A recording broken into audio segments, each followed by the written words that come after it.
नमस्कार साथियों, मैं भूपेंद्र शर्मा एक बार फिर आपके लिए एक नए वीडियो के साथ उपस्थित हुआ हूं, जिसका नाम है द रेड ट्रैप।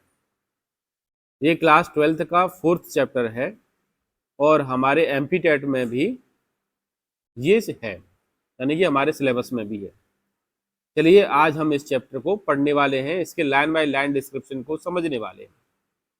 तो अभी तक जिन दोस्तों ने अभी तक मेरे चैनल को सब्सक्राइब ना किया हो, प्लीज़ चैनल को सब्सक्राइब कर लें और लाइक करें और शेयर भी करें।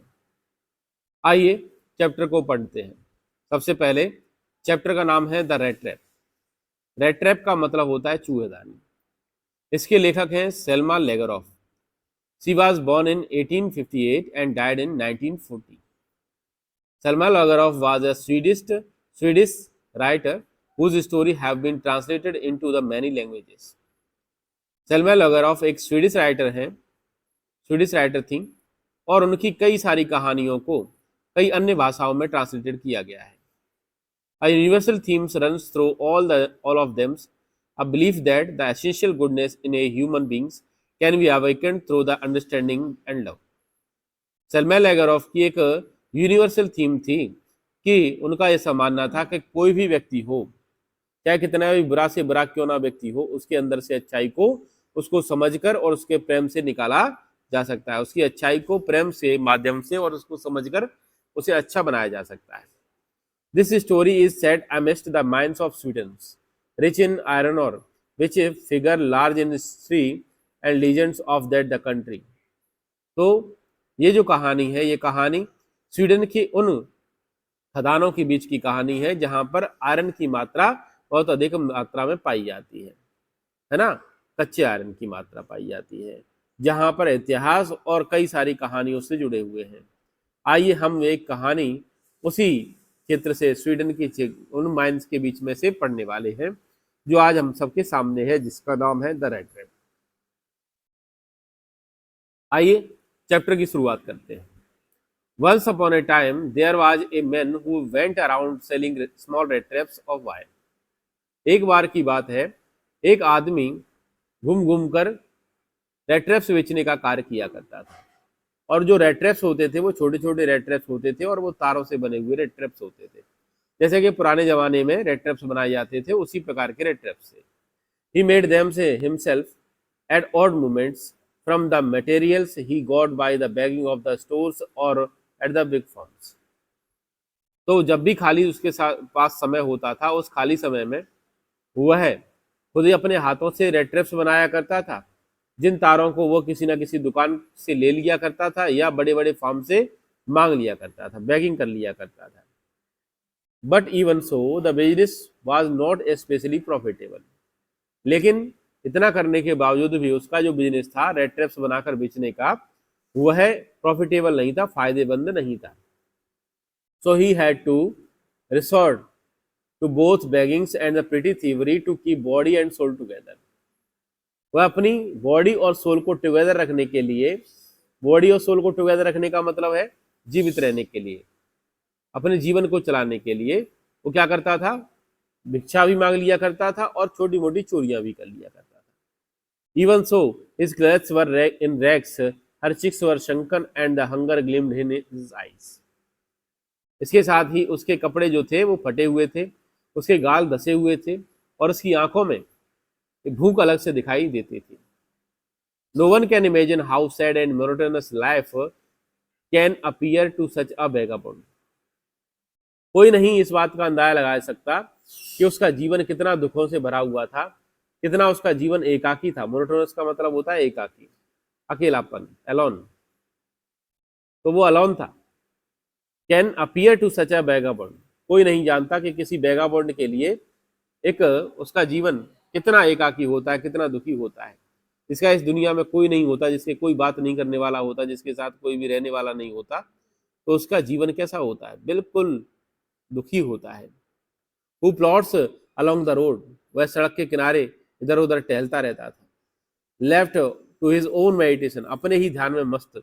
But one day the man has fallen into a line of thoughts, लेकिन एक दिन उसके मन में विचारों की एक, अपने इसके मन में एक विचार आया which really seem to him's entertaining, और उस विचार को जब उसने समझा, सोचा, और वो उसके लिए बहुत ही कैसा था, एंटरटेनिंग था.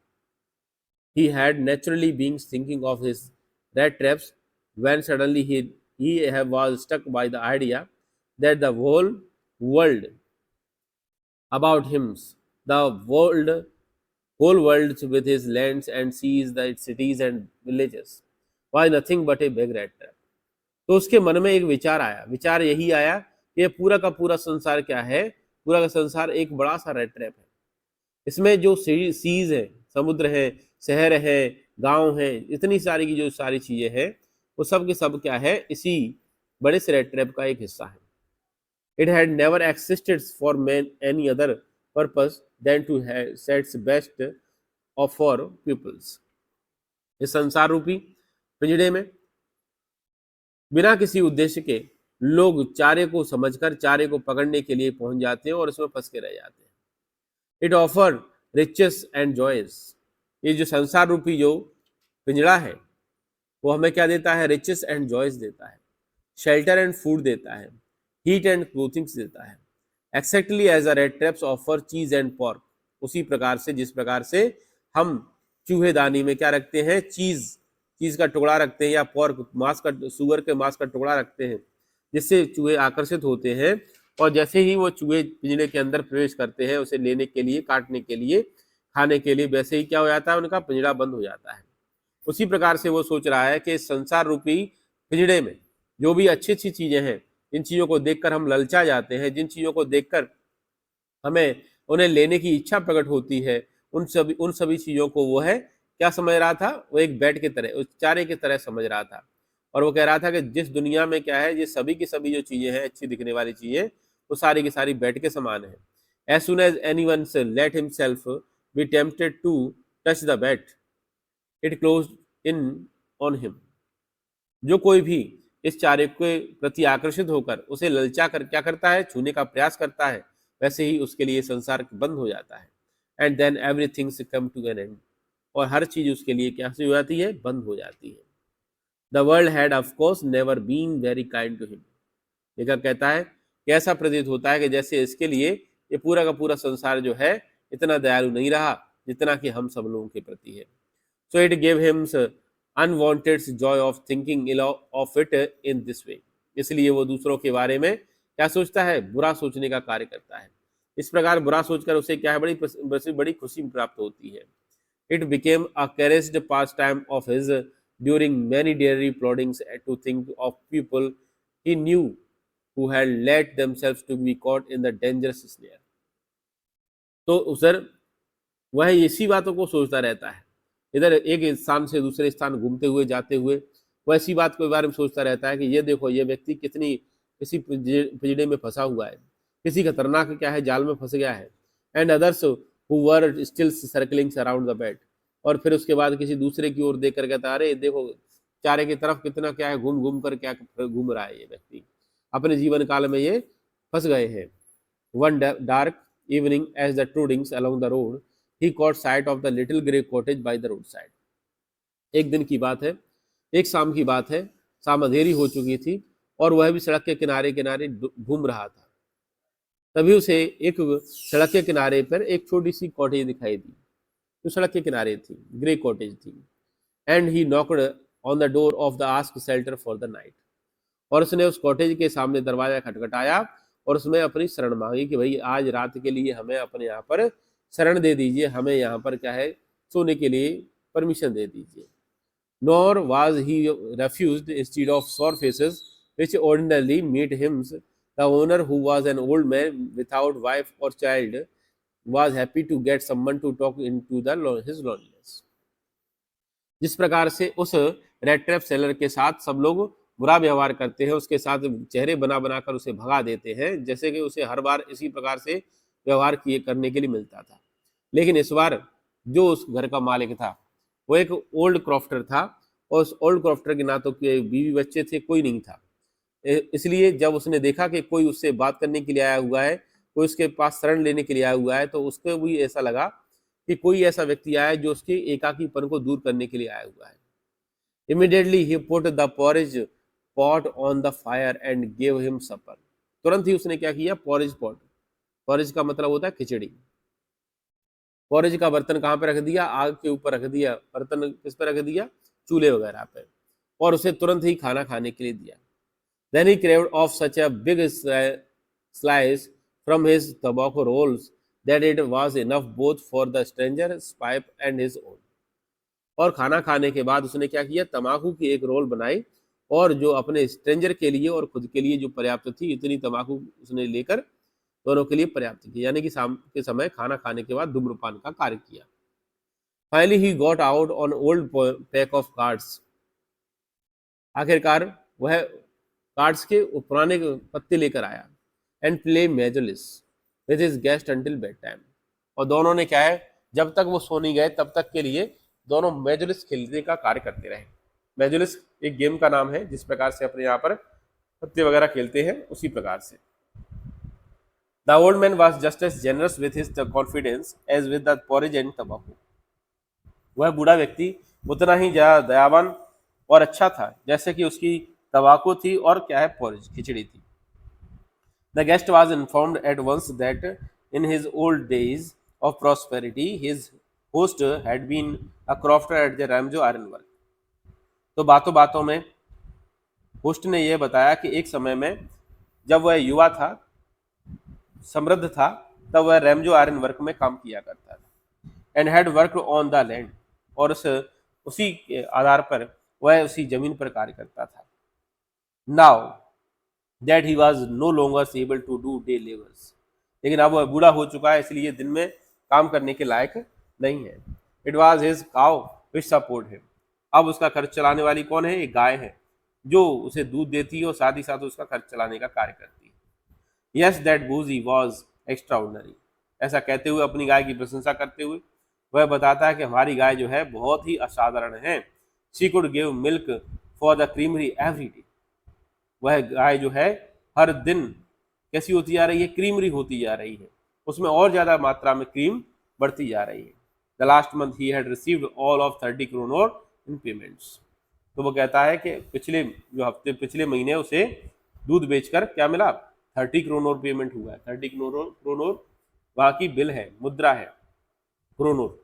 जिस देश में वो रहते हैं, स्वीडन में जो रहते हैं, वहाँ की मुद्रा का नाम है क्रोनोर. तो एक अच्छा अमाउंट था 30 करोड़.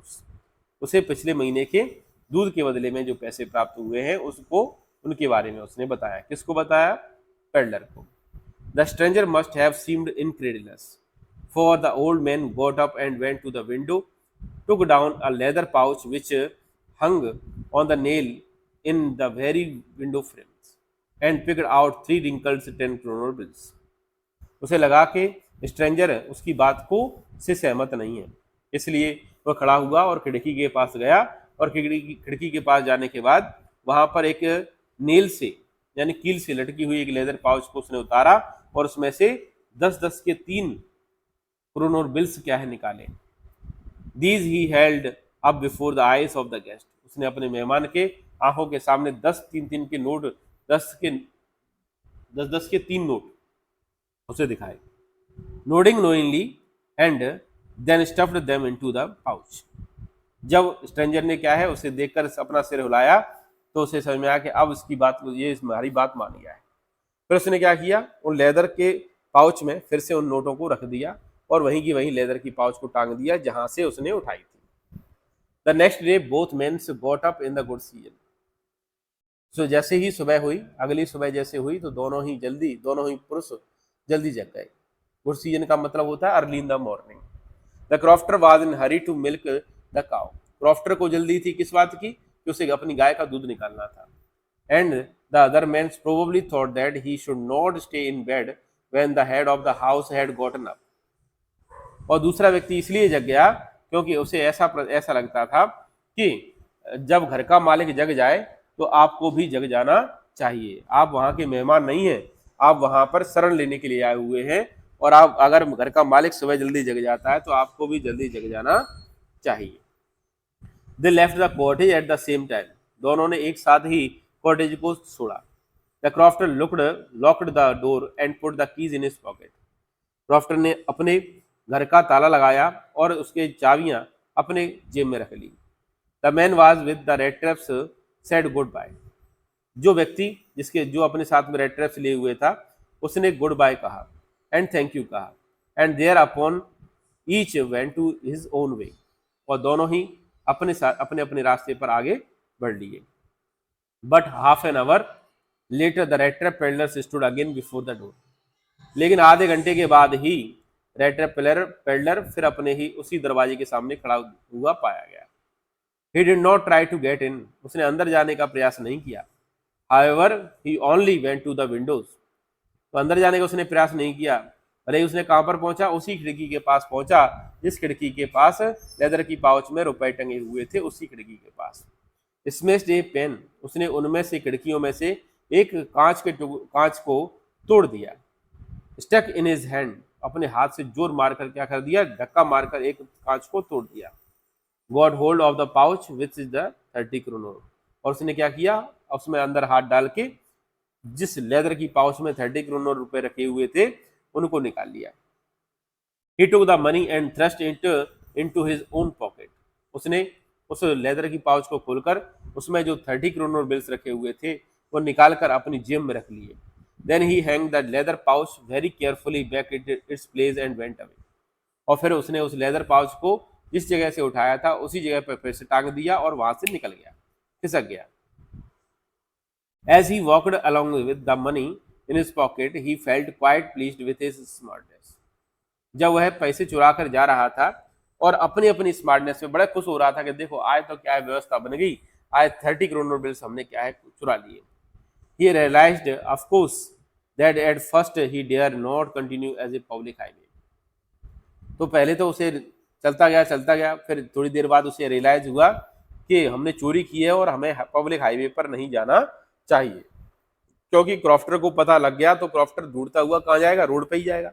रोड पे जाएगा तो हमें पकड़ लेगा, इसलिए उसने सोचा कि उसे क्या है पब्लिक हाईवे पर नहीं जाना चाहिए। तो इसलिए उसने क्या किया? Must turn off the road into the woods. उसने निश्चित ही कहा कि भाई मुझे निश्चित कहाँ पे चलना चाहिए? जंगल के रास्ते पर घूम जाना चाहिए। During the first hours this caused him no difficulty. पहले घंटे तक उसे कोई समस्या नहीं हुई थी, कोई परेशानी नहीं हुई। Later in the day it became verse.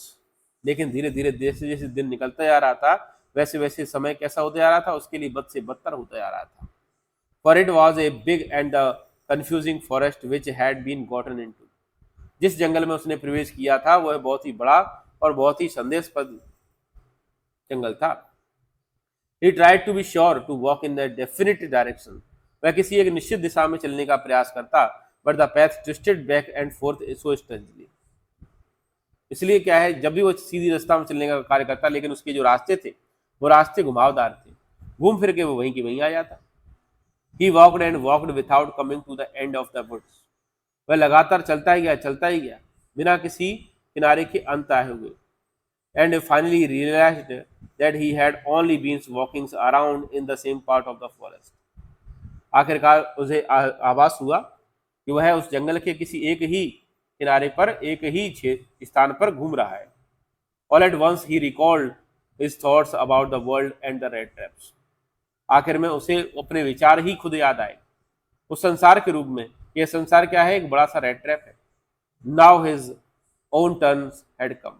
अब उसका खुद का नंबर आ गया था। He had let himself be fooled by the bats and he had been caught. अब वह भी एक क्या है चारे को देखकर फंस गया था और वो पकड़ा गया था। The whole forest with his trunks and branches. पूरा का पूरा जो जंगल था और उसकी जो शाखाएं थी, उसकी जो क्या है ब्रांचेस थी, and thickets and fallen logs closed in upon him like the impenetrable prisons from which he could never escape. उस जंगल में जो सभी लकड़ियां थी, जो टहनियां थी, जो पत्ते थे, वो सारी की सारी चीजें जंगल में जो होती हैं वो सारी की सारी चीजें उसके लिए एक कैसी बन गई? इम्पेनिट्रेबल प्रिजन बन गई। इम्पेनिट्रेबल का मतलब होता है इम्पॉसिबल टू ब्रेक। ऐसी प्रिजन जिसको तोड़ा न जा सके, उस जेल में वो फंस गया था। अब यहाँ से उसका निकल पाना संभव नहीं लग रहा था। It was late in winter, December, sorry. तो ये कब का समय है? दिसंबर का समय था। Darkness was already descending over the forest. तो अंधकार क्या है, जल्दी जल्दी आ जाता है। आपने देखा होगा ठंड के मौसम में दिसंबर के महीने में जल्दी शाम हो जाती है, अंधेरा छा जाता है। This increase the danger and the increase also is gloom and disappears.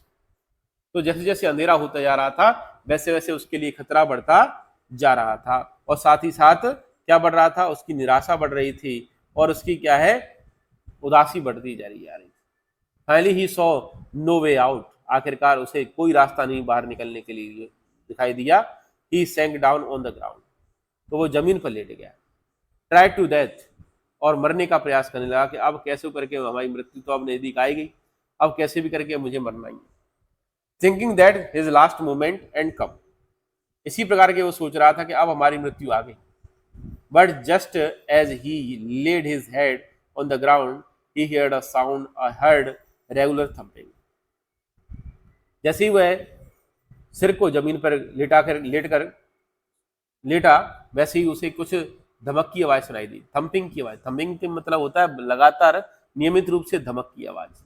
There was no doubt as to what that was, इसमें कोई संदेह नहीं था वो किस चीज की आवाज थी। He raised himself, those are the hammer strokes from an iron mill. वह समझ गया था कि यहीं कहीं से कोई हैमर स्ट्रोक की आवाज आ रही थी, हैमर के पटकने की आवाज आ रही थी। उसने सोचा आसपास कहीं ना कहीं आयरन मिल जरूर है। ही thought he must be people near by, उसने सोचा कहीं ना कहीं लोग आसपास जरूर होंगे, मेरे नजदीक लोग जरूर होंगे। He summoned all his strength, got up and streaked into the direction of the sound, और तुरंत खड़ा हुआ और उसने अपनी जितनी भी ताकत थी उस ताकत को क्या किया, समंड किया। समंड का मतलब होता है एकत्रित करना, और एकत्रित करने के बाद जिस दिशा से आवाज आ रही थी उस दिशा की ओर क्या है उसने बढ़ना प्रारंभ कर दिया। Ramsjo iron work which are now close down, आज के समय में रैमजो आयरन वर्क स्वीडन में क्लोज डाउन हो चुका है। Were not so long ago a large plant, काफी लंबे समय पहले एक बड़ा सा लार्ज प्लांट था, इसमें स्मेल्टर भी था, रोलर मिल्स थे एंड फॉज था। In the summer times long lanes of heavy loaded barge and scows let down the canals, तो गर्मियों के मौसम में वहां पर एक नहर थी, उस नहर के माध्यम से बड़े बड़े जो बार्जेस होती थी उन बार्जेस को कैनल के माध्यम से ले जाया जाता था, which lead to large in lake land and into the winter times the road near the mill was black from the coal dust which shifted down from the big charcoal crates.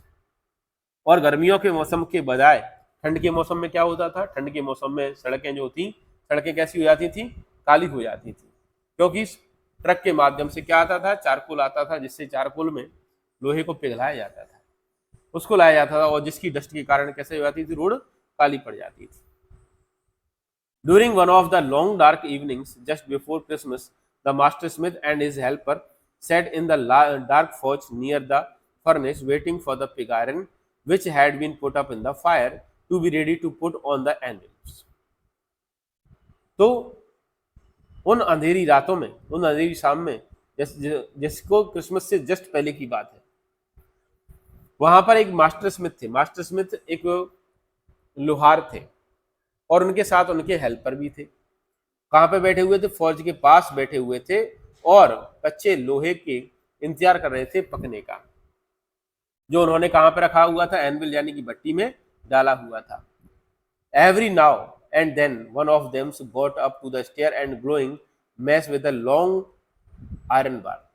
दोनों में से हमारे master Smith और किसने, उसके जो helper थे, उनको बारी बारी से क्या करना पड़ता था, एक लंबी वायर से, लंबी छड़ की सहायता से क्या करना पड़ता था, उस जो मेल्टेड जो आयरन होता था उसको एक बार घुमाना, स्टेयर करना पड़ता था।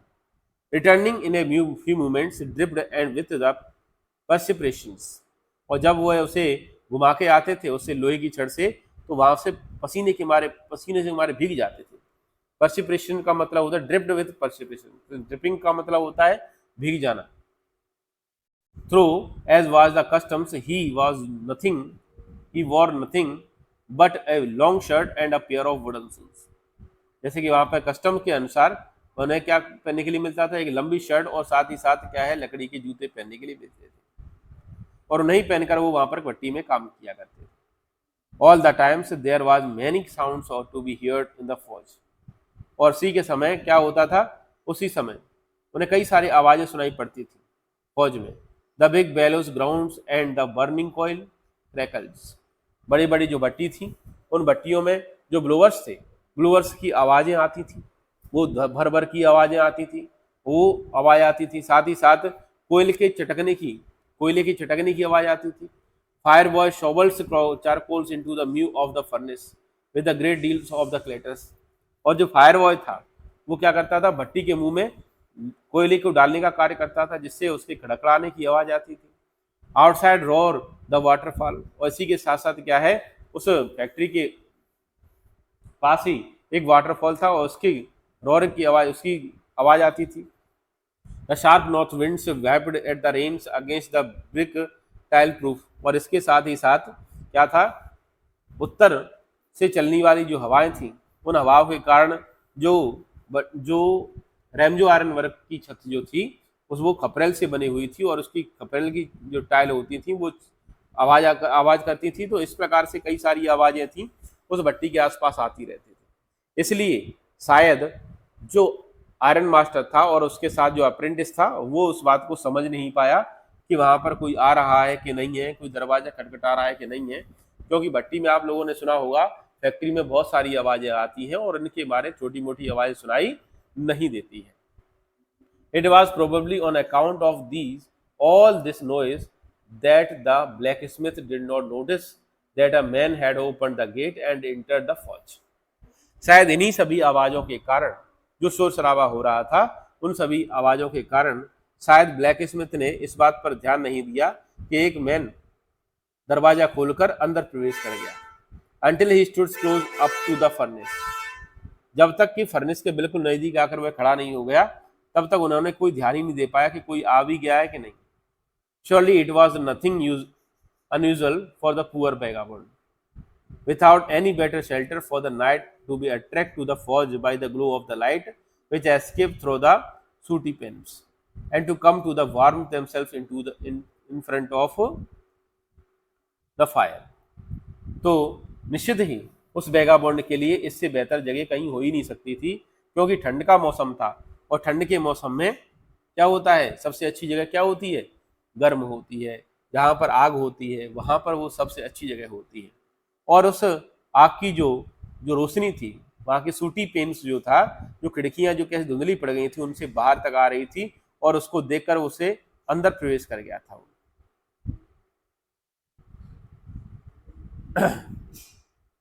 हाँ